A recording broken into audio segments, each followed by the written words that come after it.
두로에서 수로보니게 여인의 딸을 고치신 예수님께서 시돈을 지나고 데가볼리 지방을 통과해서 다시 갈릴리 호수에 오셨습니다. 그곳에도 예수님께 병 고침 받고자 하는 사람들이 많이 있었습니다. 그 가운데 귀먹고 말 못하는 사람이 있었습니다. 이 사람은 소리를 듣지 못하니까 말도 할 수 없게 됐습니다. 그는 평생 답답한 마음을 안고 살아갔습니다. 그는 사랑하는 자녀의 음성이 듣고 싶었지만 자녀들의 목소리가 들리지 않았습니다. 자녀에게 사랑한다는 말 한마디를 건넬 수가 없었습니다. 그는 마음이 너무나 답답했습니다. 하루하루가 절망이었습니다. 어떤 의사도 그의 장애를 고쳐주지 못했습니다. 아무리 유명한 의사를 찾아가도 그의 막힌 귀를 뚫어주지 못했습니다. 아무리 좋은 병원을 찾아가도 그의 맺힌 혀를 풀어주지 못했습니다. 우리가 죄인 되었을 때 바로 이 사람이 형편과 같습니다.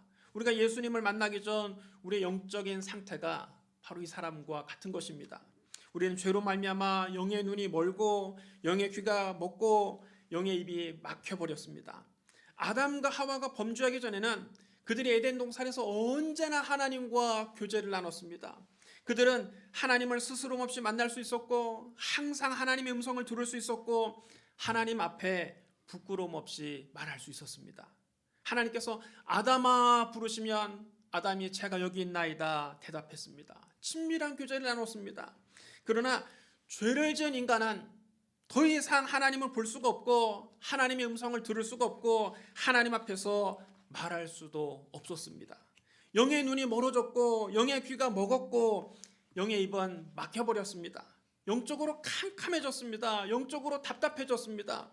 어느 것이 길인지 어느 것이 진리인지 아무것도 알 수가 없었습니다. 영적인 분별력을 잃어버렸습니다.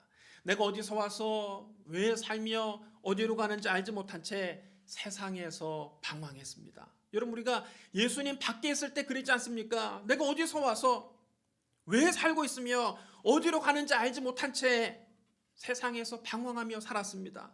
아무리 대학에 가서 공부를 많이 해도 가장 근본적인 이 질문에 대답을 할 수가 없습니다. 내가 어디서 왔는가? 내가 지금 왜 살고 있는가? 내가 장차 죽으면 어디로 가는가? 여러분, 하나님을 빼고 이 질문에 대해서 뭐라고 답하겠습니까? 하나님을 떠난 사람들은 이 간단한 질문조차 해결할 수가 없는 것입니다. 영의 눈이 멀었기 때문입니다. 영의 귀가 먹었기 때문입니다. 영의 혀가 굳어졌기 때문입니다. 하나님을 떠난 인간은 인생의 목적을 상실한 채 이리저리 헤매기만 합니다. 어떤 의사도 이 영적인 장애의 문제를 해결해 주지 못합니다. 아무리 소문난 명의를 찾아가도 영적으로 감겨진 눈을 뜨게 해주지 못합니다. 영의 귀가 막힌 것은 뚫어주지 못합니다. 영의 혀가 굳어진 것을 풀어주지 못합니다. 이 세상 그 어떤 것도 이 영적인 답답함은 풀어줄 수가 없는 것입니다. 하나님 앞에 나아가지 못하는 답답함, 하나님의 음성을 들을 수 없는 답답함, 하나님에 대해서 알 수 없는 이 답답함은 세상 그 무엇도 풀어주지 못합니다. 아무리 돈을 많이 벌고 대저택에 살아도 마음은 여전히 갈급한 것입니다.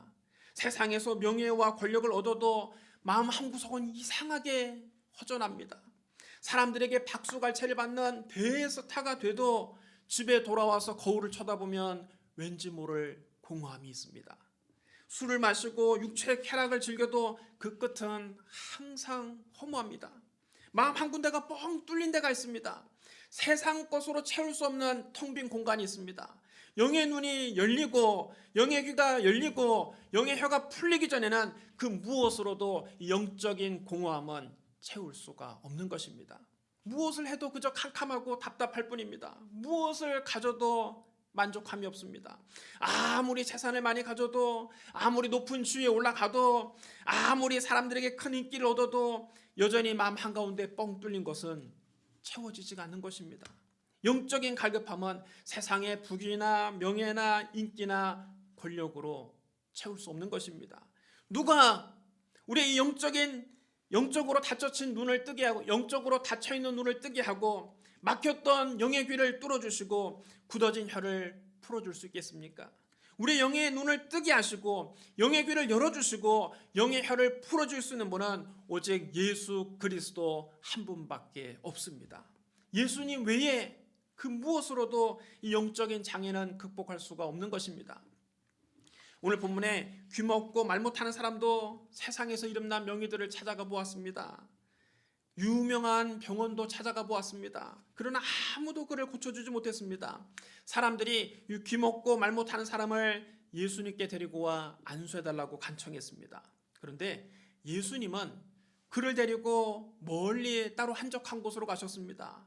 예수님께서 많은 사람들이 지켜보는 앞에서 이 귀먹고 말 못하는 사람을 고쳐주신 것이 아닙니다. 예수님은 그 사람을 따로 데리고 무리를 떠나서 오히려 사람들이 없는 곳으로 가셨습니다. 그곳에서 이 사람을 치료해 주셨습니다.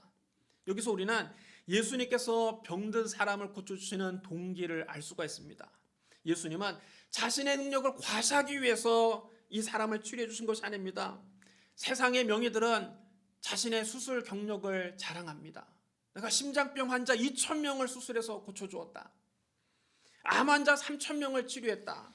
그러나 예수님은 자신을 그렇게 홍보하지 않으셨습니다. 오히려 사람들이 안 보는 곳으로 이 사람을 따로 데리고 가셨습니다. 예수님은 당신의 이름을 알리고 명예를 얻기 위해서 이 사람을 고쳐주신 것이 아니라 순수하게 귀먹고 말 못하는 사람을 긍휼히 여기셔서 그를 고쳐주신 것입니다.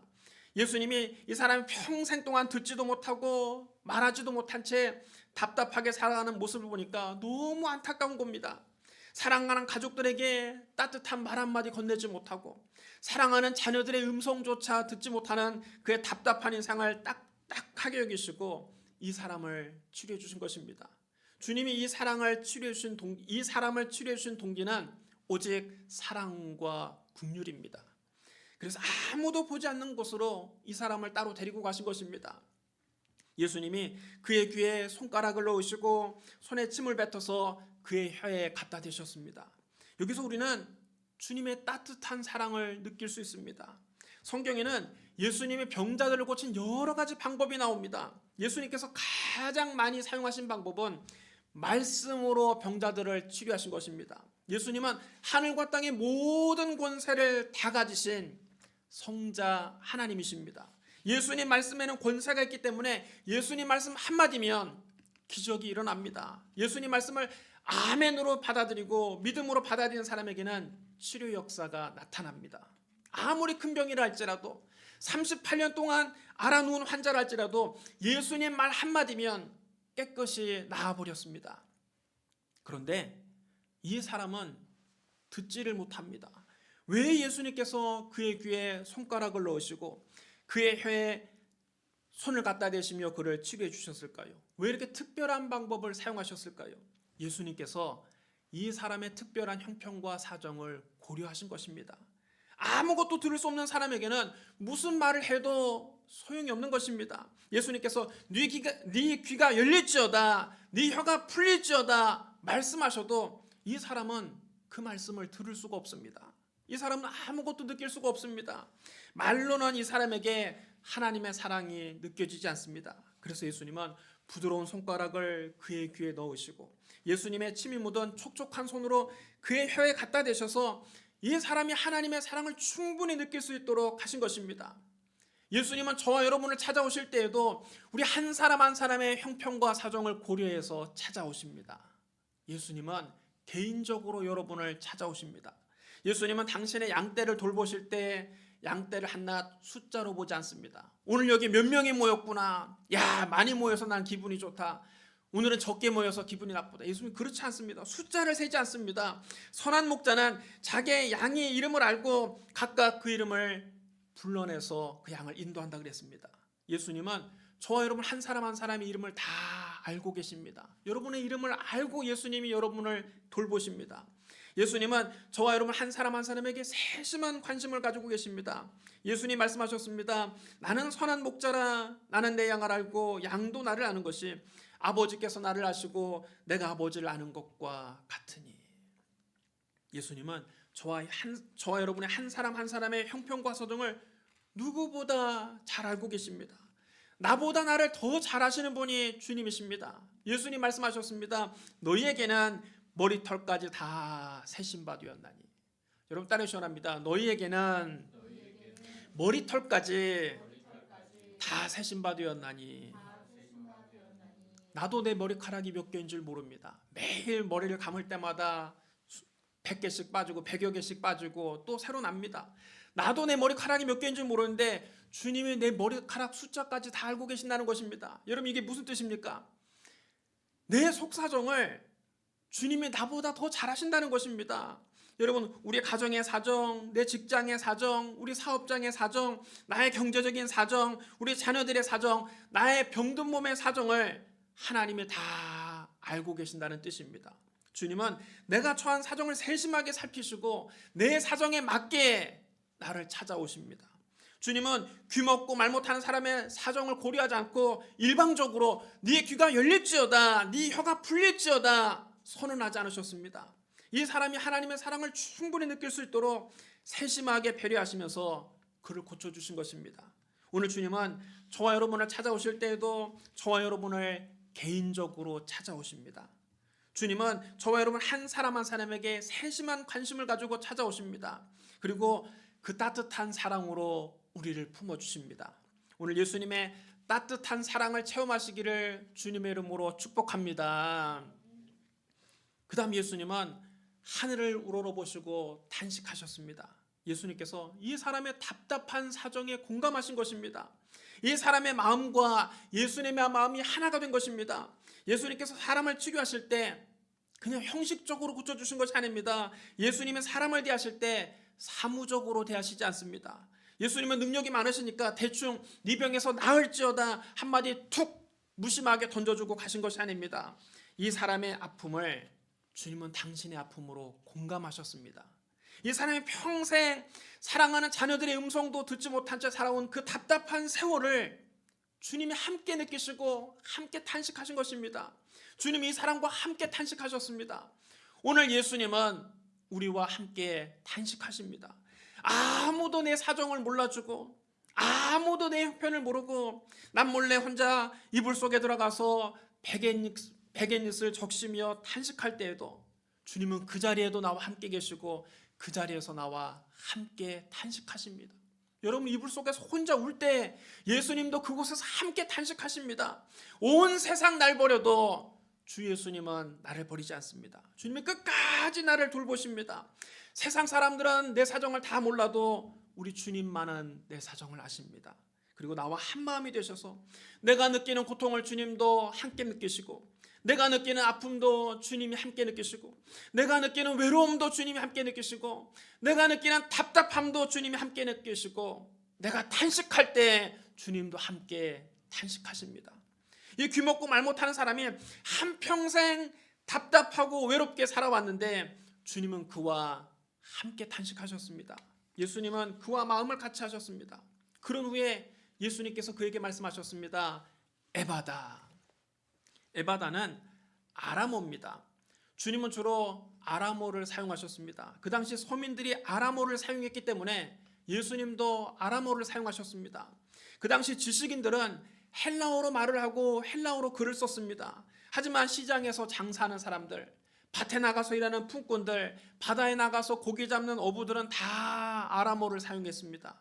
주님은 지식인들의 언어인 헬라어로 설교하지 않으시고 서민들의 언어인 아람어로 항상 말씀하셨습니다. 예수님께서 이 귀먹고 말 못한 사람에게 에바다 말씀하셨는데 이 말은 열리라 그런 뜻입니다. 그러자 그 순간 그의 귀가 열리고 혀가 풀려서 말을 분명하게 하기 시작했습니다. 여러분 오늘날 우리도 마찬가지입니다. 우리도 예수님을 만나야 영적으로 닫혔던 눈이 열리게 됩니다. 예수님을 만나야 막혔던 귀가 열리게 됩니다. 예수님을 만나야 맺혔던 혀가 풀리게 됩니다. 예수님을 만난 사람은 영의 눈이 열려서 하나님이 살아계신 것을 알게 됩니다. 예수님을 만나기 전에는 하나님이 살아계신 것을 알 수가 없습니다. 하나님의 존재조차 의심하며 살아갑니다. 그러나 예수님을 만난 사람은 하나님을 만난 것입니다. 예수님이 곧 살아계신 하나님이시기 때문입니다. 예수님의 제자 중 빌립이 어느 날 예수님께 부탁했습니다. 주여 아버지를 우리에게 보여주소서 그리하면 족하겠나이다. 여러분, 우리의 소원도 이 빌립의 소원과 똑같지 않습니까? 전도하다 보면 의외로 많은 사람들이 이런 말을 합니다. 정말 하나님을 믿으라고 말할 것만 아니라 말하지만 말고 살아계신 하나님 한번 보여주시오. 그러면 내가 믿겠습니다. 여러분, 이처럼 빌립도 살아계신 하나님을 만나고 싶었습니다. 보기를 원했습니다. 주여 아버지를 우리에게 보여주소서. 그리하면 내가 믿겠나이다. 그때 예수님이 이렇게 말씀하십니다. 빌립아, 내가 이렇게 오래 너희와 함께 있으되 네가 나를 알지 못하느냐? 나를 본 자는 아버지를 보았거늘 어찌하여 아버지를 보이라 하느냐? 내가 아버지 안에 거하고 아버지는 내 안에 거신 것을 네가 믿지 아니하느냐? 내가 너에게 이르는 말은 스스로 하는 것이 아니라 아버지께서 내 안에 계셔서 그의 일을 하시는 것이라. 내가 아버지 안에 거하고 아버지께서 내 안에 계심을 믿으라. 그렇지 못하겠거든 행하는 그 일로 말미암아 나를 믿으라. 여러분, 따르시 원합니다. 나를 본 자는 아버지를 보았거늘. 예수님을 본 사람은 하나님을 본 것입니다. 예수님을 만난 사람은 살아계신 하나님을 만난 것입니다. 여러분 삶 속에 말씀으로 찾아오신 예수님을 만났으면 여러분은 말씀이신 하나님을 만난 것입니다. 여러분 삶 속에 기적으로 찾아오신 예수님을 만났으면 살아계신 하나님을 만난 것입니다. 하나님은 영이시기 때문에 우리의 육의 눈으로는 하나님을 볼 수 없습니다. 하나님의 이목구비를 본 사람은 아무도 없습니다. 하나님은 육의 눈으로 보는 것이 아니라 삶 속에서 하나님을 만나는 것입니다. 살아계신 하나님을 삶 속에서 체험하는 것입니다. 여호와의 선하심을 맛보아 아는 것입니다. 하나님은 말씀으로 우리 속에 찾아오십니다. 오늘 살아계신 하나님을 인격적으로 만나시기를 주님의 이름으로 축복합니다. 그 다음 예수님을 만난 사람은 영의 귀가 열려서 하나님 말씀이 들리기 시작합니다.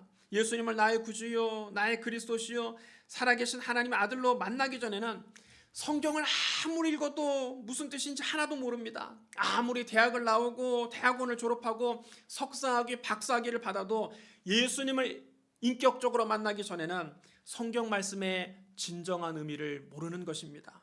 교회 와서 설교를 들어도 하나도 재미가 없습니다. 나와는 아무 상관없는 말로만 들립니다. 예수님을 인격적으로 만나지 못한 사람은 성경을 그저 이스라엘 역사책 정도로만 생각합니다. 뛰어난 고정 문학 정도로만 생각합니다. 제가 신학교를 졸업하고 교회를 개척한 지 얼마 안 됐을 때 예수를 안 믿는 친구가 평일에 우리 교회에 놀러 왔습니다. 그 친구가 하는 말이 나도 요즘에 성경을 읽는다. 성경은 이스라엘의 역사고 다윗이 어떻고 솔로몬이 어떻고 하면서 성경에 대해서 주저리 얘기했는데 성경을 꽤 많이 알고 있더라고요. 그런데 너무나 결정적으로 그는 성경을 그저 이스라엘의 역사책 정도로만 알고 있었습니다. 성경을 많은 고전 문학책 중에 하나로만 알고 있었습니다. 성경을 지식적으로 연구해도 거기서 예수님을 만나지 못하면 성경의 진리를 전혀 모르는 것입니다. 왜 그렇습니까? 성경은 우리를 예수 그리스도께로 인도하는 책입니다. 성경의 주제는 오직 하나, 예수 그리스도입니다. 예수님이 친히 말씀하셨습니다. 너희가 성경에서 영생을 얻는 줄 생각하고 성경을 연구하거니와 이 성경이 곧 내게 대하여 증언하는 것이니라. 여러분 따르시 원합니다. 이 성경이 곧 내게 대하여 증언하는 것이니라. 여러분 성경은 예수님을 증언하는 책인데 성경을 읽고도 예수님을 못 만난 사람, 예수님을 믿지 못한 사람은 그는 성경을 잘못 읽는 것입니다. 예수님을 인격적으로 만나지 못한 사람은 성경을 한낱 이스라엘 역사책 정도로만 생각합니다. 그러나 예수님을 구주로 만나고 성경을 읽으면 하나님 말씀이 비로소 들리기 시작하는 것입니다. 말씀이 깨달아집니다. 말씀이 믿어집니다. 말씀이 내 삶에서 살아 역사하기 시작합니다. 예수님 말씀하셨습니다. 내가 너에게 이르는 말은 영이요 생명이니라. 여러분 따르시 원합니다. 하나님의 말씀은 영이요 생명입니다. 여러분 성경은 문자가 아닙니다. 성경을 지식적으로만 파면 하나님 말씀이 문자로 느껴집니다. 그러나 예수님을 믿고 예수님을 나의 구주로 모시고 난 다음 성경을 읽으면 하나님 말씀이 영이요 생명으로 들리기 시작합니다. 하나님 말씀은 우리 영을 소생시키고 우리에게 생명을 주시는 하나님의 능력이 됩니다. 예수님을 만나고 성령 충만해지면 말씀을 읽을 때 놀라운 역사가 나타납니다. 하나님 말씀을 읽을 때 귀신이 쫓겨나가고 질병이 깨끗이 낫는 기적이 일어납니다. 하나님 말씀을 들을 때 세상의 염려와 근심이 다 사라지고 마음속에 세상이 줄 수 없는 평안과 기쁨이 임하게 됩니다. 예수님을 구주로 모신 사람만이 영의 귀가 열려서 하나님 말씀이 능력으로 나타나는 것입니다. 오늘 예수님을 인격적으로 만나고 여러분의 영의 귀가 열려서 하나님 말씀이 들리게 되시길 주님의 이름으로 축복합니다.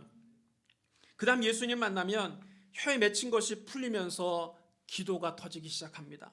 예수님을 만나지 못하면 기도하는 것처럼 힘든 일이 없습니다. 예수님을 알지 못하는 사람은 기도가 안 나옵니다. 살아계신 하나님을 실제로 체험하지 못하고 기도하는 것은 마치 벽에다 대고 이야기하는 것처럼 답답한 것입니다. 그래서 5분만 기도해도 할 말이 없고 집중력을 금방 잃어버리고 중언부언하다가 흐지부지 기도를 끝내는 것입니다.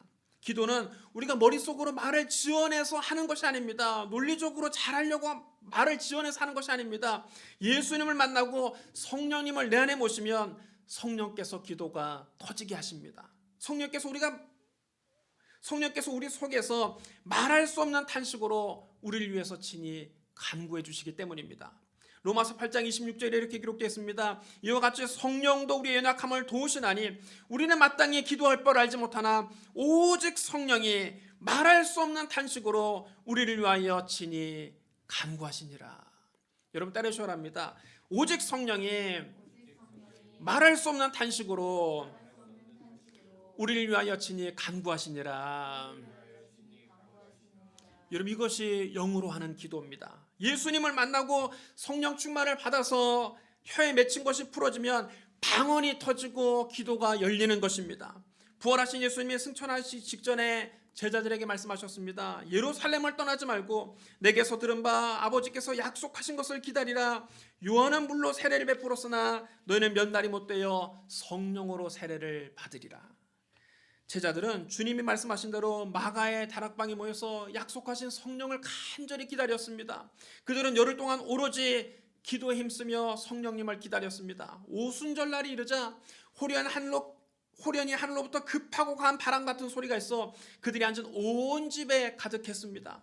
마치 불의 혀같이 갈라지는 것들이 그들 위에 보여 각 사람 위에 임하였습니다. 그들이 다 성령의 충만을 받고 혀에 맺힌 것이 풀려서 성령의 말하게 하심을 따라 다른 언어로 말하기를 시작했습니다. 그때부터 그들에게 혀의 권세가 생겼습니다. 이렇게 성령 받은 베드로와 요한이 성전 미문 앞에 앉아서 구걸하는 나면서 못 걷게 된 일을 만나게 됐습니다.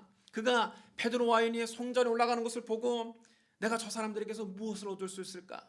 저들이 나에게 금전을 주면 좋겠다. 은전이라도 주면 좋겠다. 동전이라도 몇 개 던져주면 좋겠다. 기대하는 눈으로 쳐다보았습니다. 베드로가 그를 보고 말했습니다. 은과 금은 내게 없거니와 내게 있는 이것을 너에게 주노니 나사렛 예수 그리스도의 이름으로 일어나 걸으라 말하고 그의 오른손을 잡아 일으켰습니다. 그러자 나면서 한 번도 걸어본 적이 없는 사람이 그의 발과 발목에 힘을 얻어서 걷기도 하고 뛰기도 하며 살아계신 하나님을 찬양했습니다. 여러분 이것이 혀의 권세입니다. 이것이 예수 믿고 성령 받아서 혀에 맺힌 것이 풀린 사람이 얻는 권능입니다. 베드로가 3년 반 동안 예수님을 따라다녔지만 그가 성령 충만 받기 전에는 혀의 권세가 없었습니다. 그러나 오순절날 성령이 베드로에게 임하시고 난 다음 그의 혀에 맺힌 것이 풀어지고 기도가 터지고 혀의 권세를 얻게 된 것입니다. 오늘 여러분도 성령 충만해서 예수님을 제대로 만나고 혀에 맺힌 것이 풀리고 여러분의 기도가 터지고 위로부터 내리는 성령의 능력을 입게 되시기를 주님의 이름으로 축복합니다. 예수님께서 귀 먹고 말 못하는 사람에게 에바다 말씀하시자 곧 그의 귀가 열리고 혀에 맺힌 것이 풀려서 분명하게 말하기 시작했습니다. 사람들이 그것을 보고 깜짝 놀라 말했습니다. 그가 모든 것을 잘하였도다. 못 듣는 사람도 듣게 하고 말 못하는 사람도 말하게 한다. 이 말은 선지자 이사야가 한 예언이 이루어졌다는 뜻입니다. 이사야는 예수님이 오시기 약 700년 전 선지자인데 그는 메시아 시대의 구원을 이렇게 예언했습니다. 그때 맹인의 눈이 밝을 것이며 못 듣는 사람의 귀가 열릴 것이며 그때 저는 자는 사슴같이 뛸 것이며 말 못하는 자의 혀는 노래하리니 이는 광야에서 물이 솟겠고 사막에서 시내가 흐를 것임이니라. 이사야의 예언이 예수님의 생애 속에 그대로 이루어진 것입니다. 구약 성경에 기록된 메시아에 대한 예언은 우리 주 예수 그리스도를 통해서 하나도 빠짐없이 다 이루어졌습니다. 이는 예수 그리스도만이 구약 성경에 약속된 메시아이심을 증명하는 것입니다. 예수님은 이 귀먹고 말 못하는 사람을 고치신 다음 사람들에게 경고하셨습니다. 이 일을 아무에게도 이르지 말라. 예수님은 명성을 얻기 위해서, 당신의 이름을 알리기 위해서 이 사람을 고치신 것이 아닙니다.